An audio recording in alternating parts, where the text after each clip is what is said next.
So I was divorced and back in the dating pool, which some of your listeners are highly likely to be in, and it was bad even then and it's worse now. So I found this guy who was a wonderful, godly man. I loved him intensely, and he broke up with me 3 times. And for some people that was a lot of red flags and they probably wouldn't have stayed in there. But I had heard from God. That's a key piece. Okay. And I also knew that he wasn't wrong about some of my weaknesses that I needed to have God work on.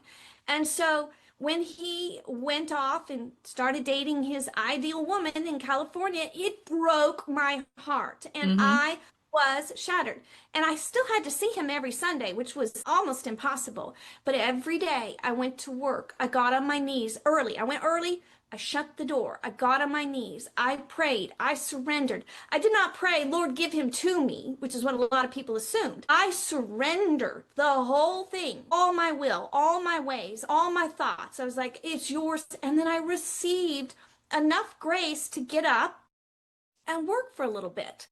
And then it would hit me again. And then I would shut the door and I would get on my knees and I would pray yet again. Sometimes it was enough to carry me for an hour. Sometimes it wasn't even that. Sometimes it was a lot longer.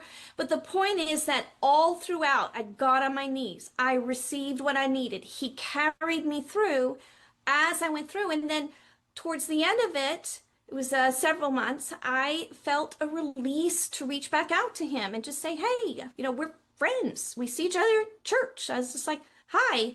And he said, I'm going to dinner. Would you like to join me? And I did. I joined him and he said, I thought he was going to tell me he was engaged to be married or something. I didn't know what he was going to tell me. He said, how did you know we broke up? And I said, I didn't know.